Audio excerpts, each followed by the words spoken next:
Ahora vamos a pasar al siguiente espacio de un panel que se llevará a cabo, que está titulado Desarrollando la resiliencia de los sistemas educativos en pos de la primera infancia, retos y oportunidades en la región. Entendiendo, claro está, la resiliencia como la capacidad de los sistemas educativos para reaccionar y abordar y adaptarse a interrupciones o crisis, manteniendo su función de garantizar justamente el derecho a la educación. Resiliencia a la movilización humana, al cambio climático, a las pandemias, en fin, ¿no? Tantos tipos de resiliencia que puede tener nuestro sistema educativo. Y como apertura a este panel, hemos recibido un mensaje que queremos mostrarles del señor ministro de Educación de Haití, que nos va a compartir unas palabras sobre resiliencia educativa.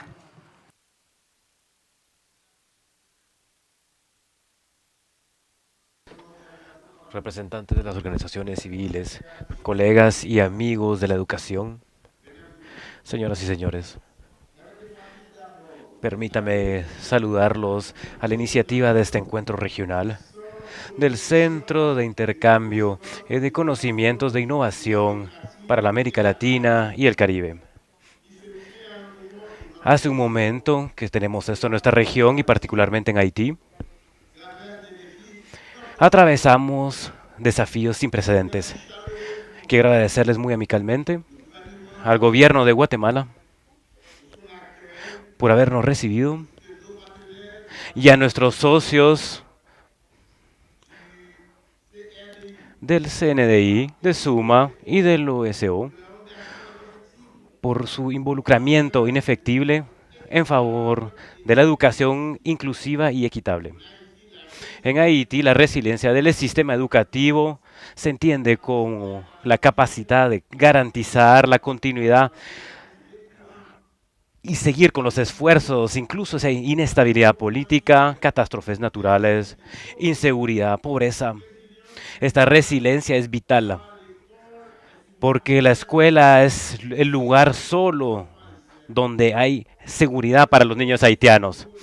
Los problemas son muchos, pero los más esenciales son la inseguridad que amenaza con cerrar escuelas, desplazamiento masivo de niños, zonas excluidas, catástrofes naturales que destruyen los colegios, la falta de recursos financieros y humanos para responder rápidamente a la urgencia, la dificultad de acceder a los útiles pedagógicos adaptados, sobre todo en las zonas rurales y enclavados.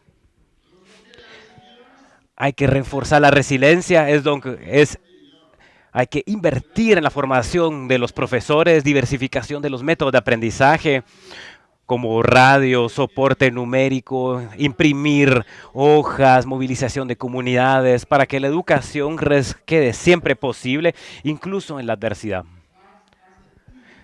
Para enfrentar esta crisis, hemos creado varios métodos concretos, como por ejemplo, difusión de contenido educativo en la radio y en la televisión creol para llegar a los niños que se encuentran en las zonas más aisladas, imprimir copias y kits pedagógicos, alfabeto ilustrado, materiales lúdicos y entregar eso a las familias que se han desplazado o que viven en zonas de acceso muy complicado. Creación de espacios de aprendizaje comunitario, temporales, muchas veces en las iglesias o los centros comunitarios, que están utilizadas por voluntarios. También un soporte psicosocial para los niños, porque muchos niños llegan a la escuela con traumas. Movilización de familias con mensajes simples, cantar con su hijo, cuéntele una historia, observe su ambiente. También libros escolares únicos con las clases fundamentales del primero al cuarto año en creol para garantizar la coherencia pedagógica y aligerar el costo del material escolar. Es un acercamiento para preservar los lazos del aprendizaje con los niños, incluso cuando están en situaciones extremas. Hoy, la mayor oportunidad que nos regalan es de trabajar con la pequeña infancia, educación inicial, lo más básico de la educación regional.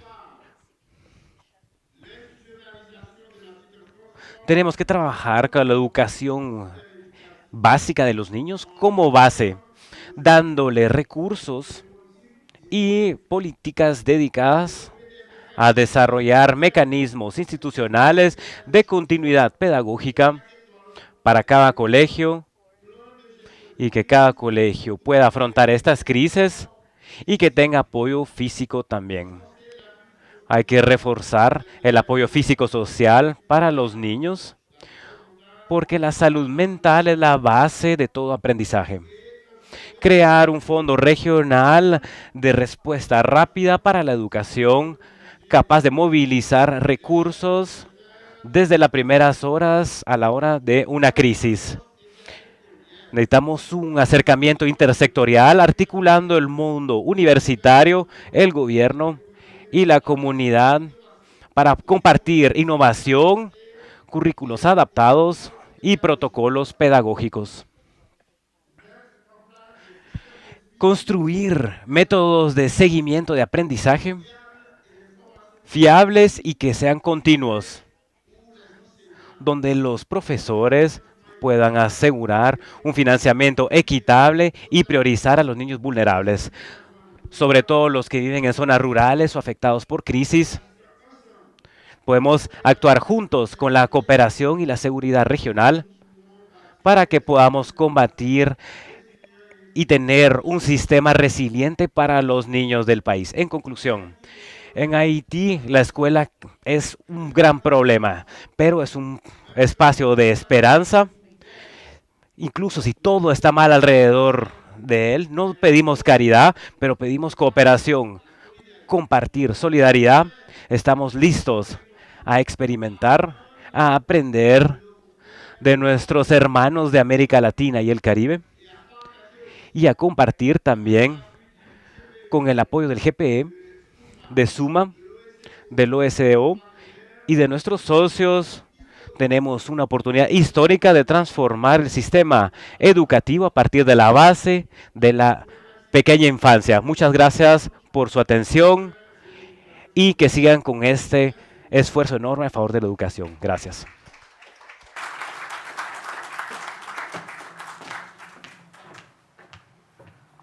Como dijo el señor ministro, la escuela es el lugar seguro para los niños, ¿no? Es un espacio de esperanza. Entonces, cuando la escuela se cierra, hay un impacto muy, muy negativo para todos estos niños. Entonces, por eso vamos a hablar hoy de la resiliencia educativa, cómo dar esa continuidad, sea lo que sea que esté pasando, temas de inestabilidad política, violencia, inseguridad, movilidad humana, en fin. Y para discutir sobre eso justamente, vamos a llamar a nuestros panelistas que nos van a acompañar el día de hoy en este panel. Y los invito a pasar adelante por ese lado de allá. Santiago Cueto, investigador principal de GRADE. Un aplauso para Santiago. Rocío Oliver, consultora de la Universidad del Valle y líder de proyecto en el Centro de Investigaciones Educativas de la Universidad del Valle.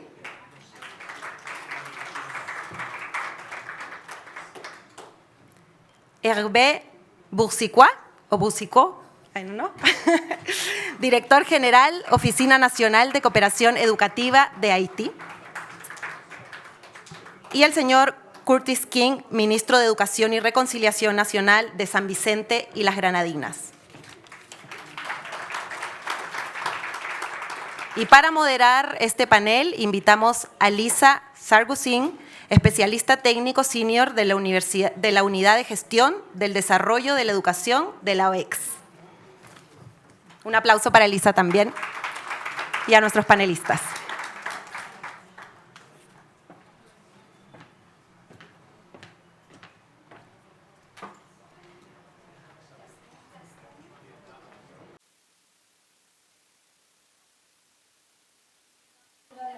Buenas tardes a todos.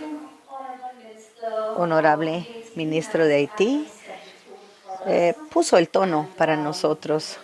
Y con los panelistas que están aquí, vamos a ir tomando nuestras perspectivas en este tema tan importante. Y tenemos otro representante de Haití, que a lo mejor se expandirá en lo que dijo su ministro y tal vez nos dará algún ejemplo explorando el tema de resiliencia. Muchas gracias por aceptar nuestra oferta de estar en el panel.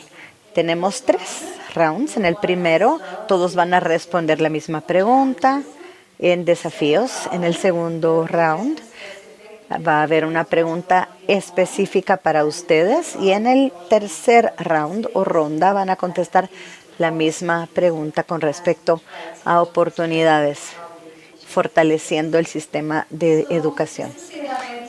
Cuando hablamos de resiliencia en el sistema educativo, realmente es como volverse adaptado y que esté listo para el futuro, para que los estudiantes puedan seguir estudiando aun cuando hay una crisis. Así que, por cierto, le abro el piso a quien quiera romper el hielo cuando vemos la primera pregunta. ¿Cuáles son los desafíos o barreras que previenen el desarrollo de la resiliencia y su sistema educativo en nuestros territorios? ¿Cuáles son los desafíos, barreras? Yes, go ahead.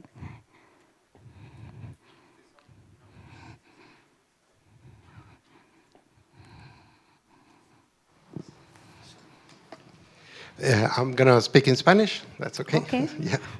Bueno, quería empezar, estoy trabajando en un proyecto de resiliencia educativa, yo les voy a contar después, pero ¿de dónde viene el término? Es un término que viene del latín, que significa volver atrás, dar un salto o rebotar. Y se usa hace algunos cientos de años ya en campos vinculados con la física. Y entonces un material es resiliente cuando es capaz de recuperar su estado inicial después de haber sufrido algún choque. Eso es interesante, creo, para entender la evolución del término, que empezó a usarse en la psicología hace unos 50 años, sobre todo en la psicología clínica, porque se encontró que algunas personas que vivían en ambientes de mucho estrés o incluso de salud mental, digamos, deteriorada, mantenían su sanidad, vamos a decir, su salud. Y la pregunta era ¿por qué? Entonces psicólogos empezaron a mirar esto, como digo, a mediados de los años 70 y a raíz de ello se empezó a ver que no era solamente una capacidad de las personas, sino que tenía mucho que ver con el ambiente en el que estaban también, ¿no? Como uno podría pensar. Entonces no son solamente personas resilientes, sino personas resilientes en ambientes resilientes, ¿no?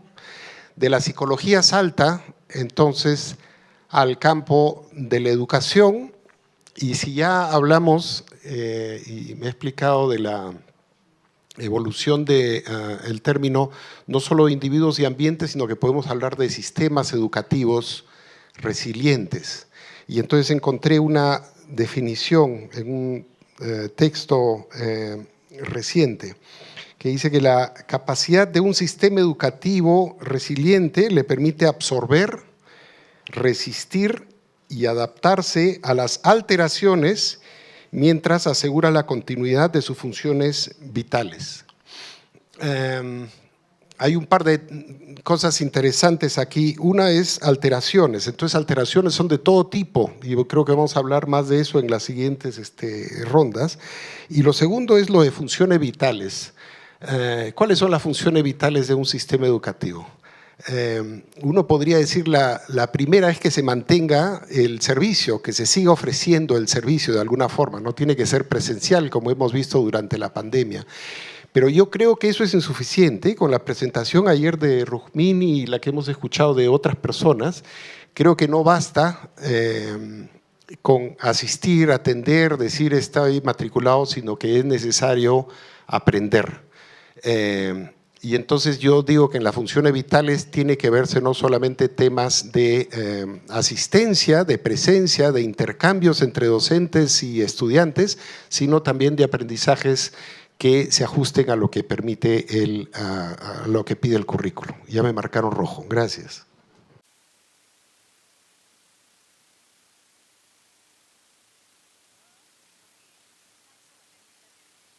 Gracias. Creo que la definición fue muy importante porque a veces escuchamos la palabra y hay tantos sinónimos que se parecen que creo que es clave entender y es importante la palabra continuidad. Rocío. Con respecto a la definición que acaba de abordar, es importante ver que esa facultad estructural va un poquito más allá, tiene que ver con el aceptar que no es una improvisación, que no es algo de emergencia, un sistema educativo que pueda transformarse, que pueda reestructurarse, que pueda modificarse y que no sea algo improvisado, que no sea en la emergencia. Esa estructura requiere de una serie de espacios en los cuales nosotros hemos y podemos seguir trabajando y tiene que ver con la capacidad de innovación y aprendizaje del propio sistema. Y esto únicamente va a ser aparte de que nosotros consideremos factores estructurales, factores económicos, factores culturales y sociales que se están dando, donde estemos tomando en cuenta cuestiones de desigualdad, de cambio, de diversidad y que esto nos pueda permitir en un intercambio hacer la posibilidad de aprender de prácticas y experiencias que se estén dando en otros espacios similares, pero también con la diversidad y la diferencia que tenemos en América Latina y que nos pueda dejar ver cómo vamos a trabajar a partir de la sostenibilidad de ese sistema, del poder producir algunos de los espacios en proyectos que nos permitan ese intercambio comunitario y siempre tomando en cuenta el contexto en el cual nosotros vamos a estar trabajando. Si tomamos en cuenta ese contexto, vamos a buscar la participación de la comunidad, vamos a integrar también algunos de los facilitadores y de los miembros de esta para que hablen el mismo idioma, para que trabajen a partir del avance y la innovación y creo que también es importante que estén centrados en el estudiante, en sus necesidades, en lo que requieren las escuelas, pero también un personaje muy importante en los docentes. ¿Qué requieren? ¿Cómo lo vamos a trabajar? ¿Y de qué manera los estamos incorporando en todo esto? Ahora, estos programas que tenemos de participación comunitaria también van a estar viéndose reflejados en los resultados que requieren de espacios en los cuales integremos a otras organizaciones que nos puedan apoyar para este efecto. Gracias, Rocío, por hablar de participación comunitaria, porque es muy importante, es clave para asegurarse de que las cosas funcionen bien en momento de crisis. Creo que a lo mejor podemos prolongarnos ahí. Hervé.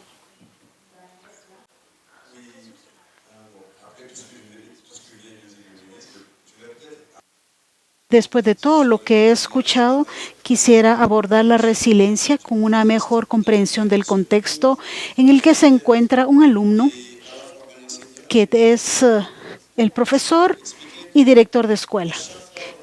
Quiero explicar que es importante comprender este concepto que gira alrededor de la educación, la realidad es muy a menudo olvidamos qué tenemos que hacer en el contexto para asegurarse que el niño que va y cómo esos actores van a trabajar juntos para asegurarse que el profesor enseñe bien y que el alumno aprenda.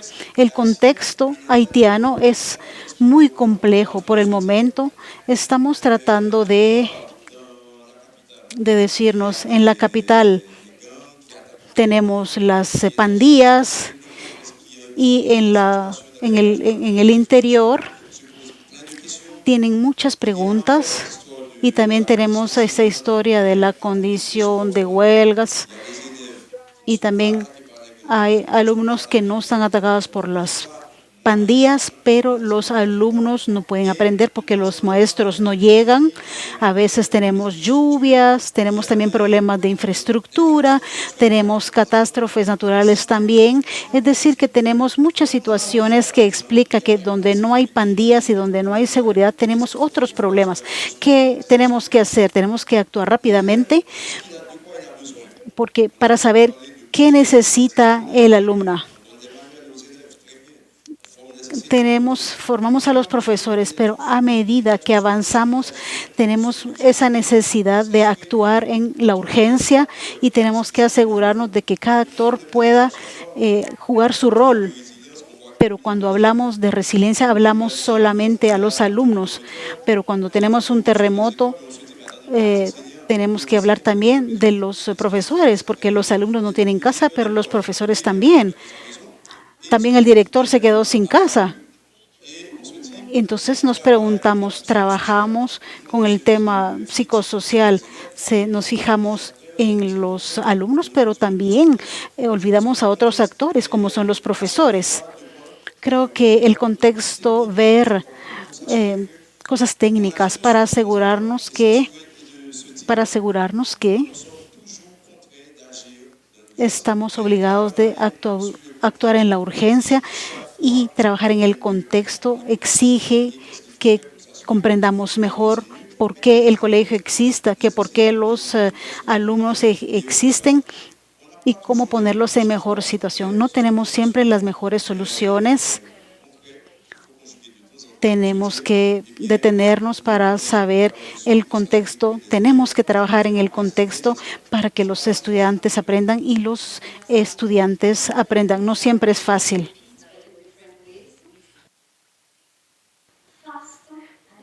Rápido, con urgencia, ¿verdad?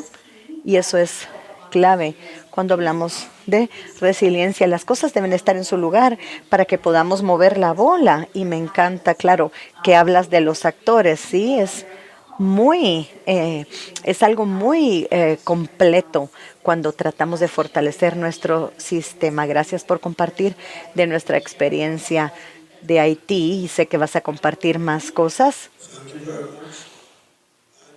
Muchas gracias. Y gracias por la definición. Me facilita el trabajo. Resiliencia y el Caribe son sinónimos. Y puedo decir que la resiliencia está dentro del ADN de la gente del Caribe, porque cuando nosotros ponemos en contexto dónde vivimos, en esta región del Caribe especialmente, los que ocupamos los estados en desarrollo de las pequeñas islas. Estamos viviendo en una zona que es la segunda más expuesta a los peligros. Y como tal, cada año tenemos que lidiar con esas desgracias que ponen a prueba nuestra resiliencia. Tengo que decir también que recientemente, desde la pandemia, y para muchos, esa fuerza y ese tiempo fue para entender las dificultades que enfrentamos la gente en el Caribe, porque tuvimos que sacar nuestra resiliencia al frente como otras partes del mundo. Así que en el contexto del Caribe tenemos mucho que aprender, pero también tenemos un montón para compartir de nuestras propias experiencias con desastres y crisis. En términos del sistema educativo, diría que por nuestras experiencias tenemos en muchos respectos, hemos desarrollado un robusto y resiliente sistema educativo, y en el caso de la de la educación de edad temprana. No tenemos otra elección porque la educación para nosotros no es solo no es que solo sea imperativa, es que también es una necesidad económica y sobre todo lo demás, un derecho. Y como tal, usamos ese tipo de filosofía para guiarnos cuando nos vemos confrontados con estos desafíos. Quiero rápido apuntar otras cosas en términos de algunos de los desafíos y barreras para el desarrollo de nuestro sistema educativo resiliente. En el contexto del Caribe, nuestros edificios públicos se usan como lugares de resguardo. Todos se usan como resguardos cuando tenemos, por ejemplo, un huracán que es de temporada, y a veces hablamos de huracanes, pero hasta con tormentas de menos fuerza que también destruyen muchos de nuestros espacios y nuestra infraestructura. Tenemos temblores y en el caso nuestro, nosotros también, después de la pandemia en el 2020, tuvimos una erupción volcánica. De hecho, de 2020 hasta ahora, hemos tenido 4 desastres mayores. Pandemia de 2020, la erupción, el huracán Elsa y el huracán categoría 4 Beryl. Así que ven los desafíos que nos atacan, y cuando tenemos que utilizar nuestras escuelas como refugios, sucede que siempre es muy importante para nosotros hablar de continuidad cuando tenemos estos desastres. Y como dije, creo que nuestras experiencias nos han permitido desarrollar unas características que nos dan la fuerza para confrontar estas tragedias. Muchas gracias. No sé si el aplauso es por todo lo que dijiste, pero claro, es que es muy importante tener listo todo. Como dice Herbie, actuar rápido, urgentemente. Hasta ahora nos damos cuenta de que la resiliencia es responder a este tipo de golpes e interrupciones.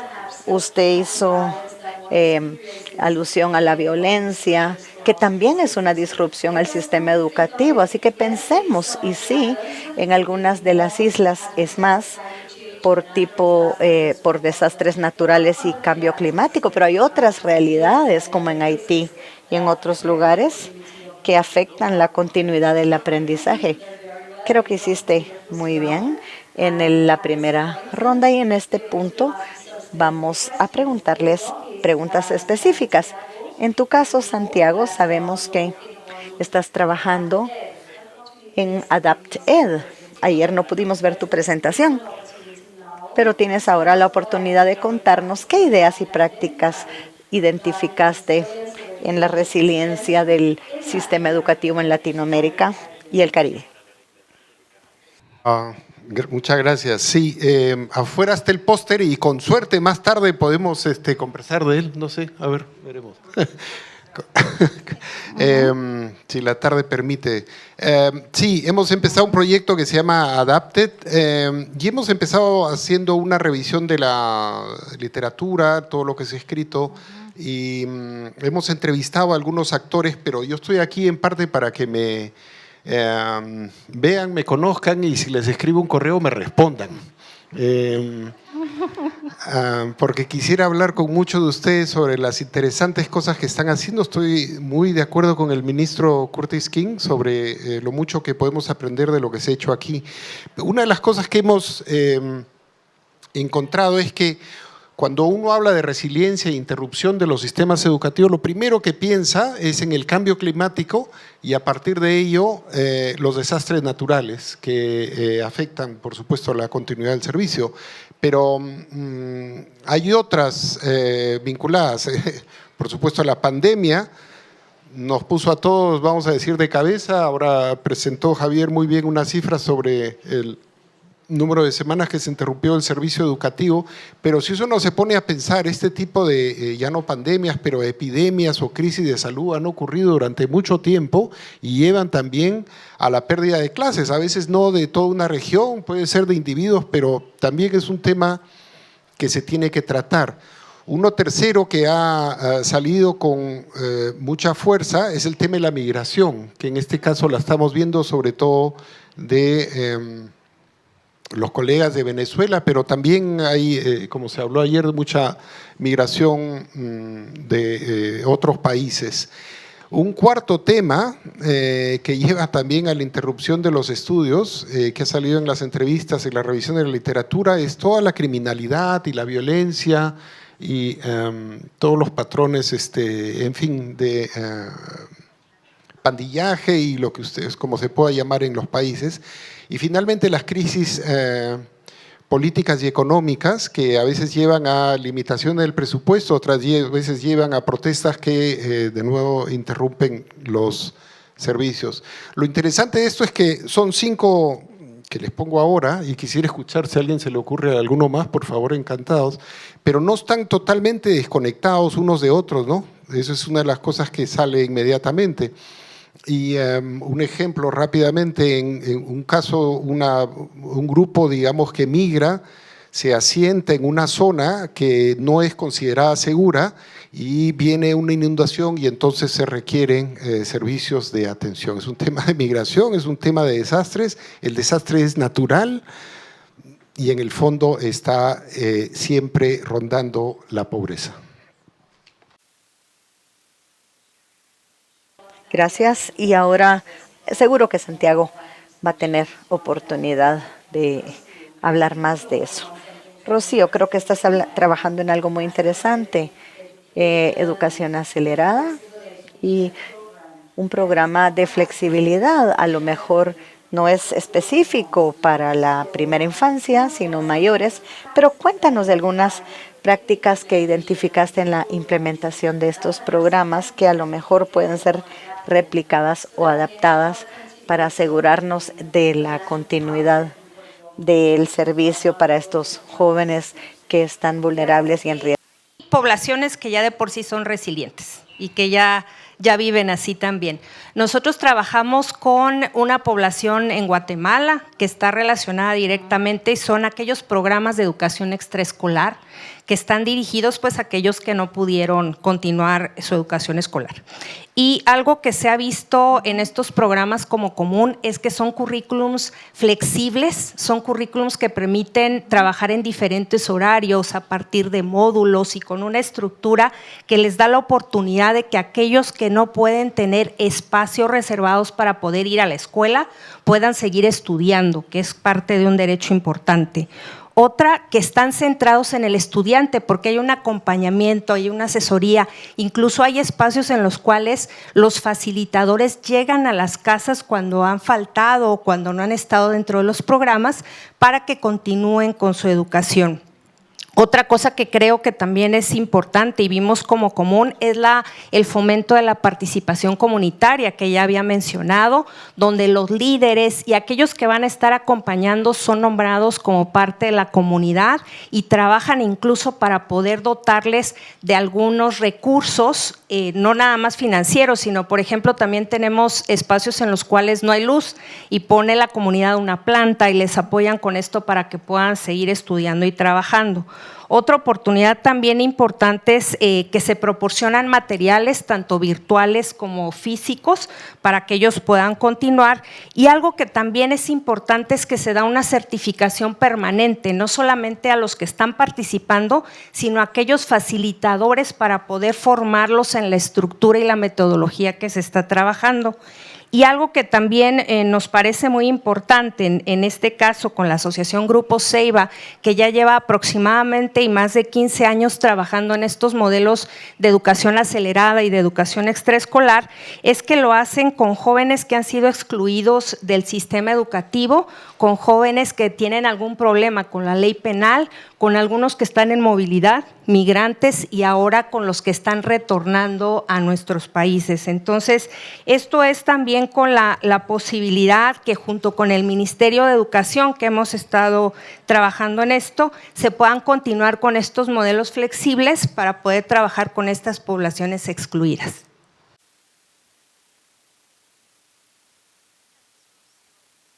Gracias, Rocío. Sé que no es específico de nivel de primera infancia, pero si siempre hablamos de inclusividad en la educación, no podemos olvidar ese grupo que tú mencionaste, los que están en conflicto con la ley, para asegurar que el currículo sea flexible para continuar su educación.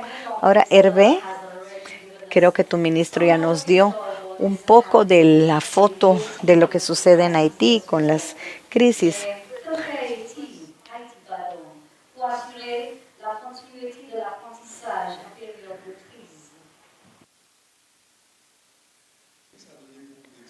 El ministro dio muchos ejemplos en su intervención.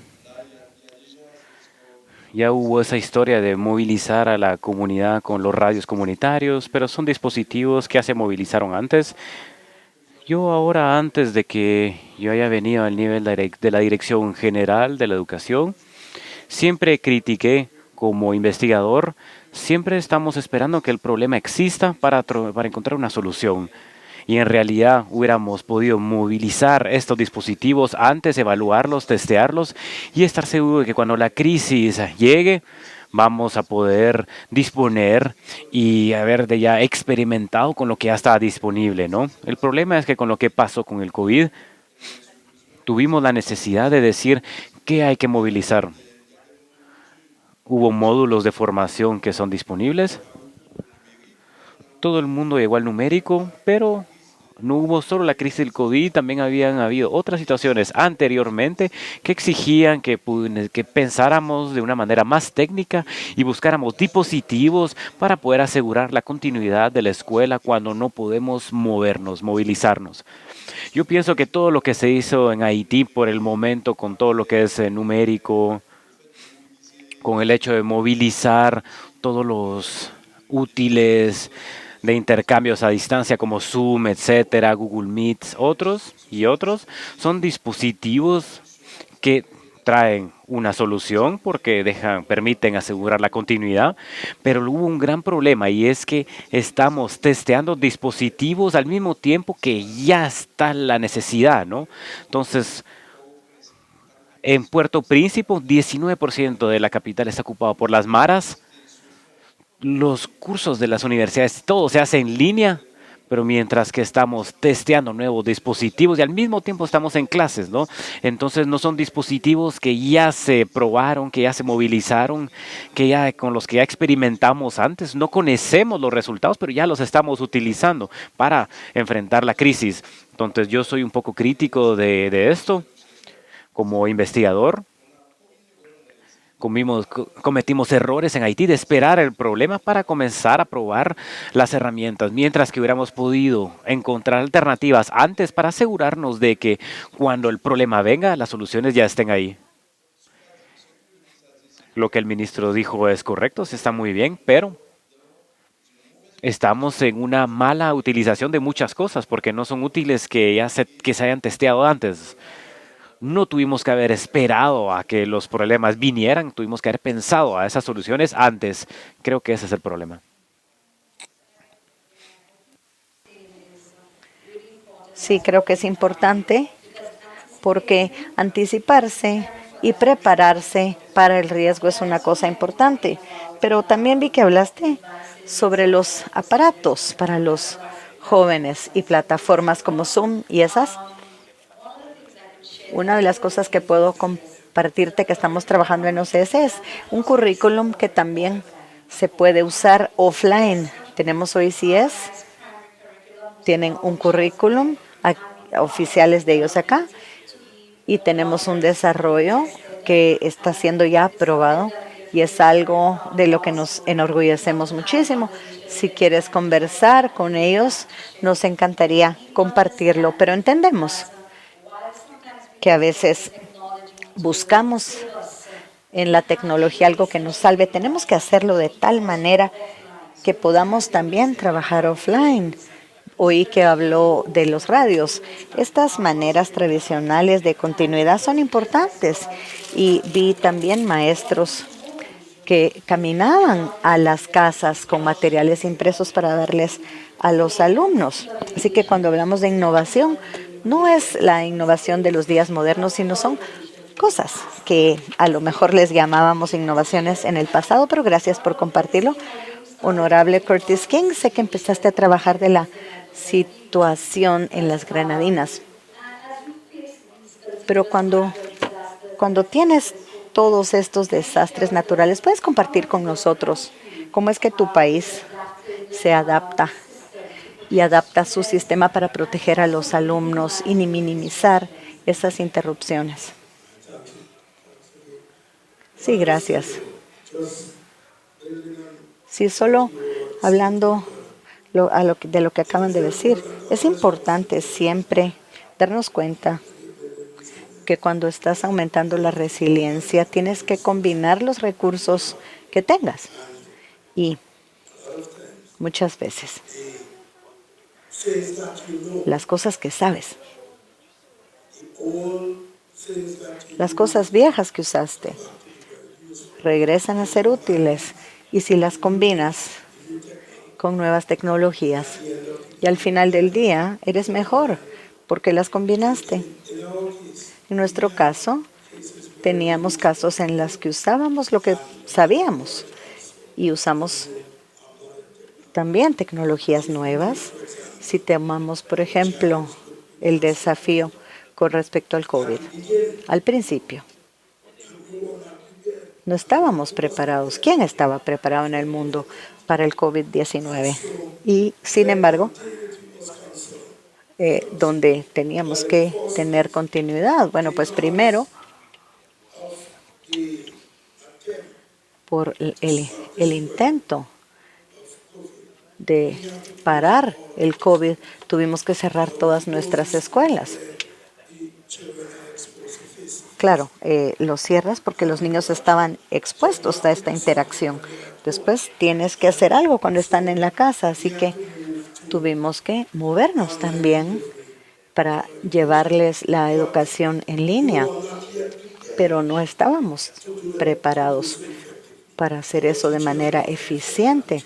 No estaban entrenados nuestros maestros, no teníamos suficientes aparatos y algunas áreas no tenían conexión de internet.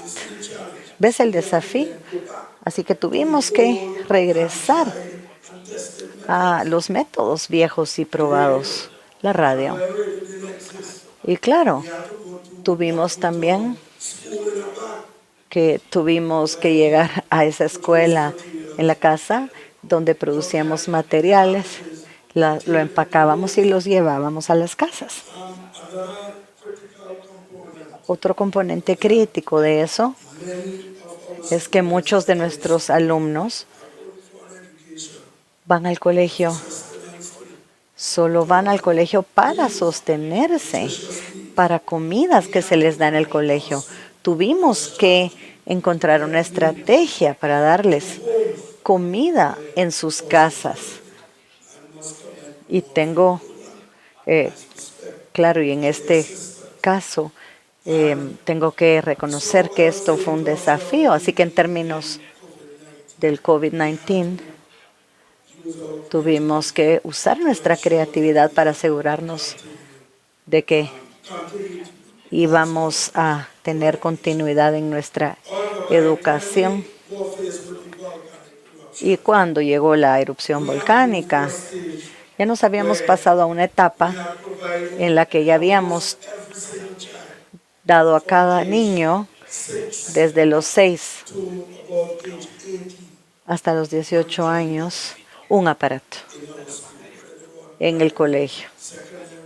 En la escuela primaria y secundaria también les dimos a los maestros de estos niveles aparatos de tal manera y el ministro de Educación.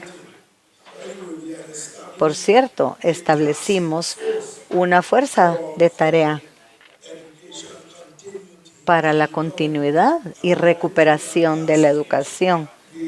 Y haciéndolo, hicimos muchas cosas, pero para que fuera más fácil para los maestros entregar esta educación. Recuerdo, muy importante, adoptamos un programa particular para la entrega de la educación en línea. Y a pesar de que tengo que confesar que no fue muy efectivo, sobre todo al inicio. Y también quiero mencionar de nuevo algo que hicimos que considero que fue muy creativo. Hicimos colaboración y es muy importante que tuvimos las oportunidades y las exploramos al colaborar cuando estamos en crisis, porque la colaboración ayuda. Colaboramos con las comunidades, con la sociedad especialmente, donde estas instituciones como las iglesias, las escuelas médicas, universidades, las universidades offshore que operan en nuestro país. Hicimos un trato con esas personas e instituciones para la continuidad del aprendizaje, estableciendo engranajes de aprendizaje para que los estudiantes que ya no tenían el uso de sus escuelas, porque sus escuelas se usaban como refugios, pudieran ir a estos engranajes, a estos centros para continuar con su educación. Y similarmente también establecimos un número de áreas y estrategias donde era posible para esos alumnos que estaban en las escuelas con sus familias, en estos refugios, donde creamos un espacio donde podían recibir sus clases y continuó la educación. Ya terminó mi tiempo. Solo quisiera decir una otra cosa en términos de el nivel de colaboración.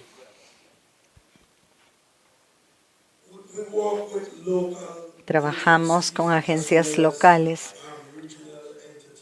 entidades regionales y de nuevo tengo que felicitar a muchas. OECS, GP, muy instrumental, ayudándonos para los aparatos, para obtenerlos. Banco Mundial, Caribbean Development Bank. Y bueno, no sé a quién más nombrar porque son tantos y no quiero que nadie se ofenda si no los menciono. La verdad es que tuvimos mucha colaboración con muchísimas agencias locales, regionales e internacionales, UNESCO, UNICEF. Gracias por tomar notas, porque muchos nos vimos enfrentando estos problemas y hay estrategias ya probadas de St. Vincent and the Grenadines.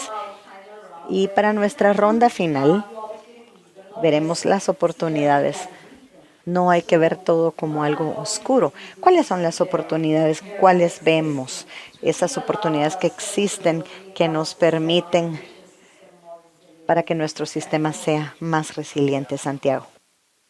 Muchas oportunidades de mejora, como ha estado mencionando el ministro Curtis. Existen organizaciones que están trabajando en esto y sería una larga lista de mencionar, pero Germain, por ejemplo, que presentó ayer, está trabajando en la Climate Smart Education System Initiative y, en fin, hay varias otras. Lo que quería decir en el tiempo, y siguiendo también con la anterior presentación, es que lo que sugiere la revisión de estudios es que se requiere una colaboración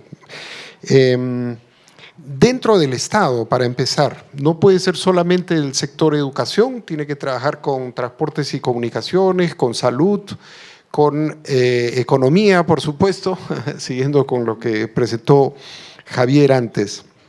Luego existen agencias intergubernamentales y existen varias muy interesantes. Estaba leyendo, por ejemplo, una de Dominica, no sé si hay gente de Dominica, ¿sí? En el grupo, desarrollaron, se llama el National Resilience Development Strategy for Dominica. Es muy interesante y hay, very good, congrats. UNESCO y UNICEF, como ha mencionado, han estado haciendo trabajos también muy interesantes. Si ustedes ponen educación y resiliencia van a encontrar, hemos estado haciendo entrevistas con ellos, organizaciones de la sociedad civil, el sector privado también, que a veces hay un poco de desconfianza mutua entre el sector privado y el sector público, pero puede ser una gran ayuda, y finalmente la cooperación internacional. Dos ideas más, a ver si me alcanza el tiempo. Una es que si existen las interrupciones de los servicios, no son iguales para todos. En general, la población rural, indígena, con discapacidad, que vive en situación de pobreza, y todos los anteriores con un enfoque de género, porque ya sabemos que cuando hay este tipo de problemas, las labores domésticas no se reparten de manera equitativa, por mencionar solo un ejemplo. Digo, todos estos grupos se ven afectados por la interrupción de los servicios educativos de una manera desigual. Entonces, si antes dije que se necesitaba un enfoque intersectorial entre todos los sectores que mencioné, ahora digo que se requiere un enfoque interseccional que considere a todos estos grupos en su complejidad y en la interacción, ¿no es cierto? Porque si una, mujer indígena, pobre, que vive en zona rural y tiene una discapacidad, la cosa es mucho más cuesta arriba que si presenta solamente una de estas circunstancias, ¿no? Y lo último que quisiera decir es que hemos hablado mucho de rendimiento y de habilidades socioemocionales. Yo creo que la pandemia y todos estos desastres nos enseñan también que hay problemas con la salud mental de la población, y yo creo que deberíamos ponerlo también en nuestro radar. Gracias. Gracias. Además de lo que ya dijo Santiago, incorporar el aprendizaje socioemocional no solamente en los programas curriculares, sino trabajarlo con los docentes, es algo urgente e importante. También implementar sistemas robustos de gestión educativa, apoyados o integrando la tecnología, que nos pueda dar la posibilidad de esa conectividad y recursos digitales que nos permitan asegurar también el monitoreo, la evaluación y el seguimiento de lo que se está haciendo. Programas de formación docente robustos, igual, que sean sensibles a la diversidad que ya se comentó, apoyar en la eliminación de algunas barreras de tipo económico y también en recursos que de pronto hacen que los niños no lleguen a la escuela, y reforzar las políticas intersectoriales que ya también se mencionaron. Todo esto, creo que el empoderamiento de las comunidades también es un recurso importante que se tiene que cuidar, y establecer mecanismos de financiamiento que sean sostenibles y que apoyen a los espacios que están teniendo estos programas de ayuda y de apoyo para regresar, retornar o estar en la escuela.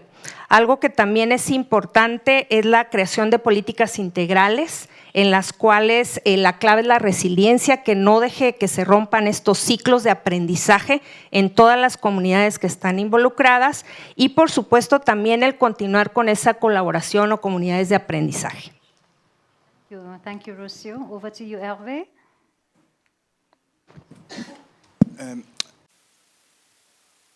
Actualmente hay en Haití una reforma curricular. Esta reforma se acompaña de reescribir los programas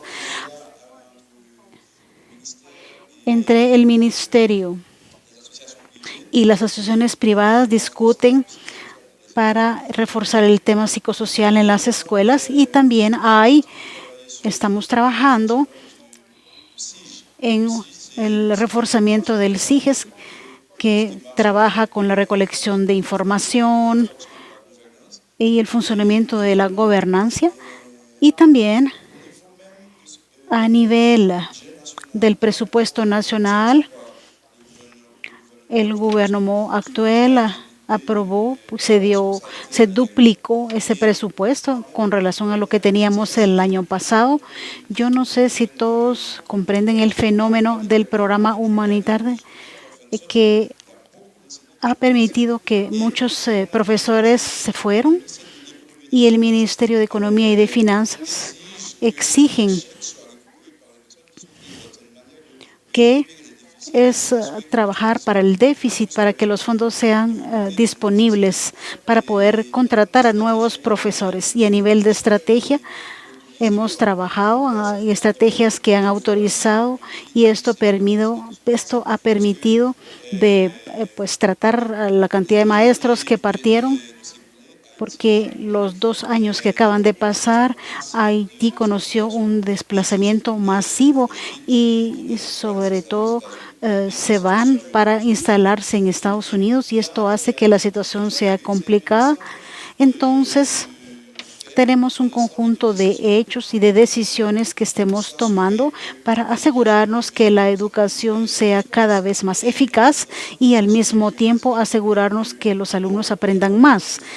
Por supuesto, hay muchos esfuerzos que se hacen no solamente a nivel de los déficits, sino que también en relación a la revisión sectorial.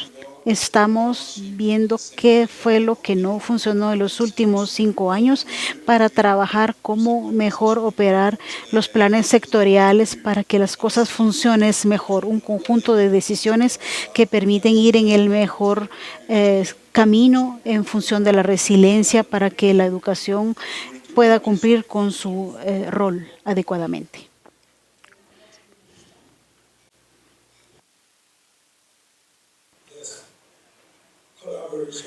La colaboración de nuevo. ¿Por qué? Tenemos muchos socios para el desarrollo que están dispuestos a ayudarnos para asegurar que tengamos esa resiliencia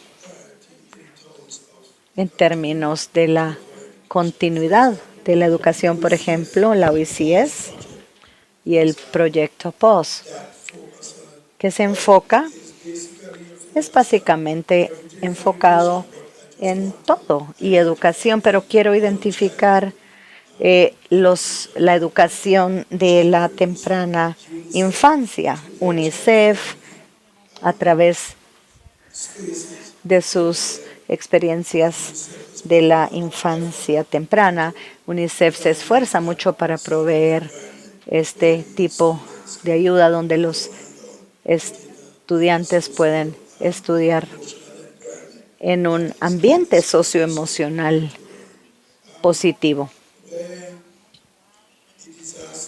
Cuando los desastres son un problema en el Caribe, tenemos una red de iniciativa de seguridad del Caribe que se apoya y se financia con el CDB y CEDIMA.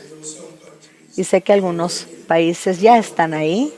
Quiero fomentarlos y decirles a todos los países del Caribe que se adocen a esta red, porque ellos estimulan la conciencia de los desastres que hacer y ese tipo de cosas a nivel de colegio también. Y de nuevo, lo que hacen ellos es que nos dan entrenamiento para los maestros y estudiantes para que pueda haber una respuesta rápida en la crisis.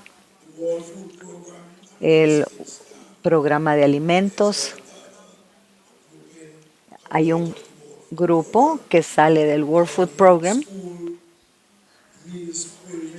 Es la Coalición para Comidas de las Escuelas. Es una red entre países con respecto a la provisión de comidas nutritivas a los estudiantes.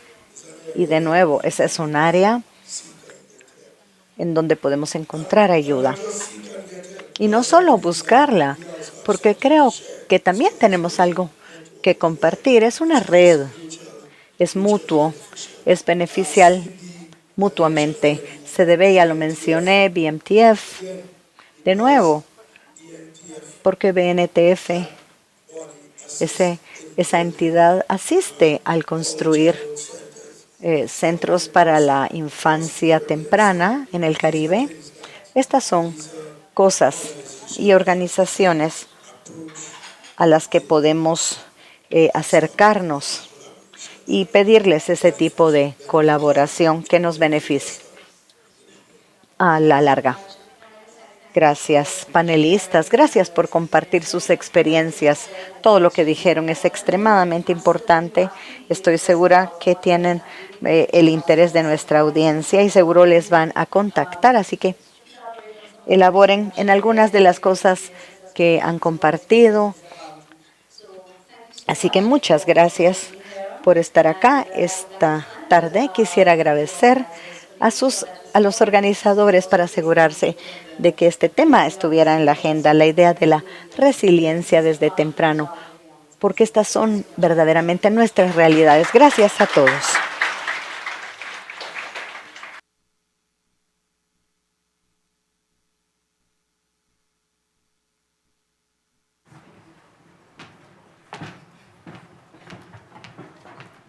Muchas gracias a todos nuestros panelistas por todo lo compartido en este espacio.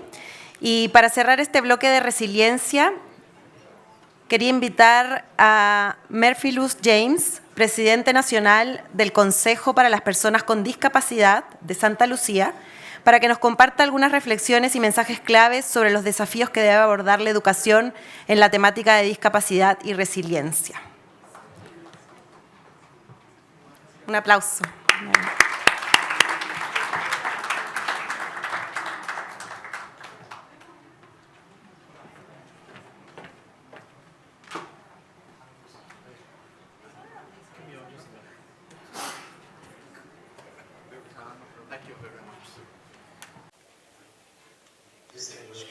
Distinguidos invitados, damas y caballeros, soy Murphy Luz James, presidente del Consejo Nacional de Personas con diferentes capacidades de Santa Lucía.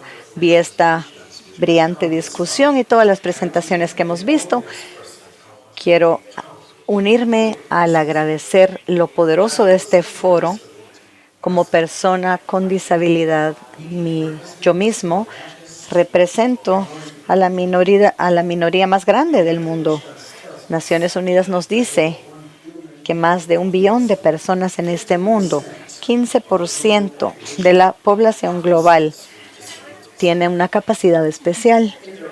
En la región, un estudio de un banco prominente nos dice que tenemos como 85 millones de personas con algún tipo de desafío en Latinoamérica y el Caribe, que son como un 15% de nuestra población. No se puede discutir que la educación es una de las herramientas más poderosas con la que gente con cualquier problema puede superarse a libertad económica y autosuficiencia. pero muchas veces se nos bombardean estadísticas con una realidad que la gente con capacidades especiales, que ya son generalmente las más pobres, no tienen acceso a educación, salud y otros de los derechos de la sociedad. Así que es muy importante en la vida y en estas deliberaciones que tratemos de asegurar la inclusión total. Ahora, por favor, escúchenme, porque cuando vemos la palabra inclusión de gente con deshabilidades, nos salta esto, porque a través de los años esta palabra se ha convertido, se ha diluido, porque inclusión originalmente se trataba específicamente a los derechos de gente con falta de alguna habilidad para accesar educación igualitaria para otros. Claro, damos la bienvenida que el término ha evolucionado para dar la bienvenida a otros grupos, minoridades y grupos marginalizados. Pero es importante asegurarnos que los derechos de gente con alguna inhabilidad se conserven. Es fácil, puede ser parte de una minoría, pero a lo mejor no tiene un impedimento físico o mental. La inhabilidad es un componente y una de las cosas extremadamente importantes de estos foros, en donde tenemos expertos y especialistas. Cuando hablamos de currículum, quiero compartirles una parte que nos asusta de un estudio del Banco Mundial de 2021. Y escuchen esto, porque hay una barrera sutil pero importante que no debemos subestimar. Este estudio decía que en una evaluación de las imágenes de 5,000 imágenes en textos, solo 1.6 mostraba gente con inhabilidades. Esto es crucial porque los niños aprenden quién es importante, quién es parte de la sociedad por medio de lo que ellos ven y lo que se les presenta. Y nosotros estamos en alguna manera reforzando la discriminación, el aislamiento, si nuestros currículums no demuestra que la gente con algún tipo de incapacidad son personas, partes normales de la sociedad, que las discapacidades son una experiencia de todos los días en vida.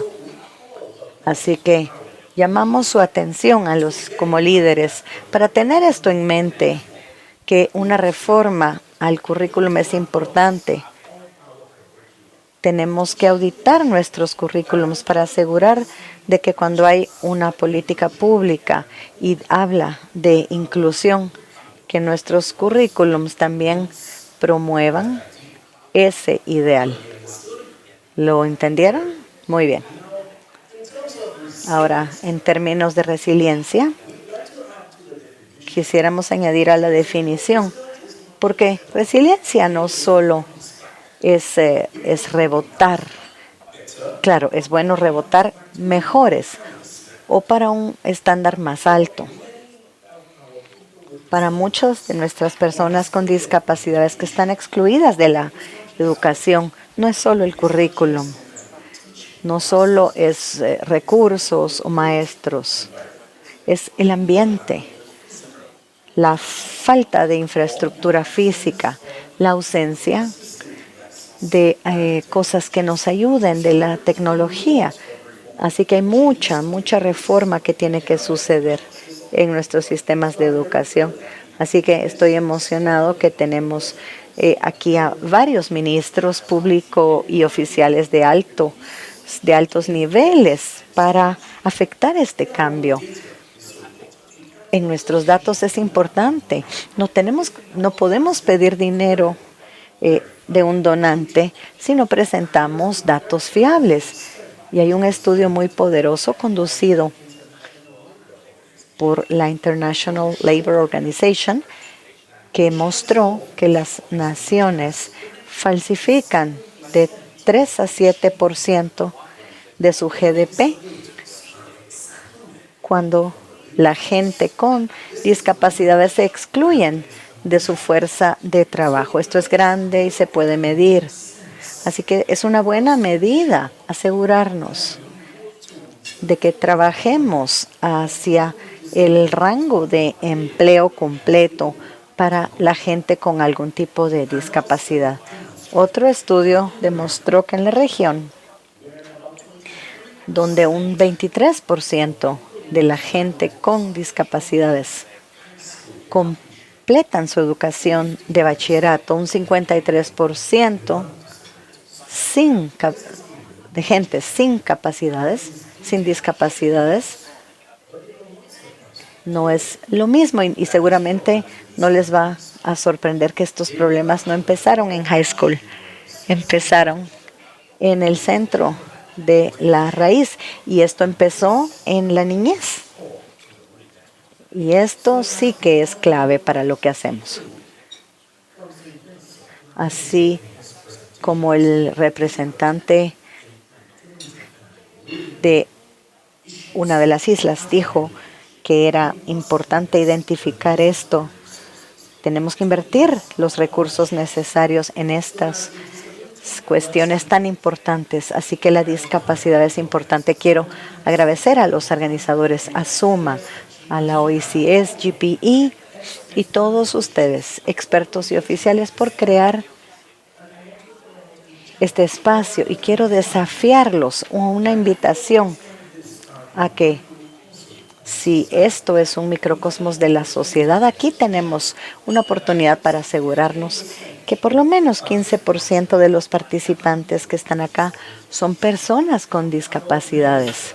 Nuestro ministro tiene el poder de asegurar que por lo menos una persona de su delegación sea una persona con discapacidad. En este movimiento global tenemos el mantra, nada de nosotros, sin nosotros. Muchas veces las discusiones que se hacen y cosas que nos hacen tragarnos de qué es bueno para ustedes y nosotros somos los que tenemos los doctorados y les decimos que esto es lo que hay que hacer. Pues no, nosotros ya hemos pasado por mucho, tenemos el derecho de utilizar un espacio en las mesas y tomar decisiones también y tener nuestra propia voz. Muchas gracias, damas y caballeros. Muchas gracias, Merfilus, por compartir este testimonio con nosotros, ¿no? Y por visibilizar justamente las brechas que enfrentan las personas con discapacidad. Creo que es un tema muy importante de abordar desde nuestros sistemas educativos también, ¿no? Visibilizar esta problemática. Así que hemos hablado de inclusión, de continuidad, de colaboración, de adaptación, muchas cosas por las cuales trabajar en materia de resiliencia educativa. Así que un aplauso por todo este espacio.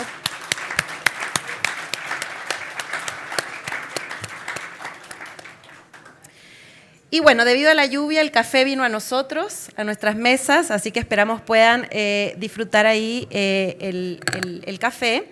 Y mientras tanto vamos a seguir con nuestro próximo y último bloque del día, retomando la actividad que tuvimos con el ecosistema de proyectos de GPE Kick Slack que hicimos ayer el primer bloque, ahora vamos a hacer el segundo bloque. Así que llamo a Catalina. En todo caso, les vamos a dar unos 15 minutos para que nos estiremos un poco, se paren de las mesas también, que sabemos, por favor, párense, vamos. Podemos hacer una sesión de yoga, si alguien sabe hacer. Por favor, que se estiren. Vamos a darles, sí, como unos 10 minutitos, si quieren caminar un poco alrededor de la sala también, para que se despierten un poco.